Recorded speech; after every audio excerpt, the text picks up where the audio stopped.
ଆସୁଛି ଆଉ ଏକ ଲଘୁଚାପ।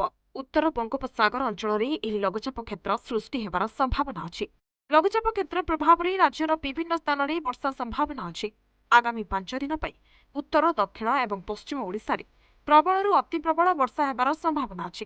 ସେପଟେ ଦକ୍ଷିଣ ପଶ୍ଚିମ ମୌସୁମୀ ବାୟୁ ସାରା ଓଡ଼ିଶା ଅତିକ୍ରମ କରିଥିବା ଆଞ୍ଚଳିକ ପାଣିପାଗ ବିଭାଗ ସୂଚନା ଦେଇଛି। ବନ୍ୟା ବିଭୀଷିକା ଭିତରେ କୁମ୍ଭୀର ଭୟ।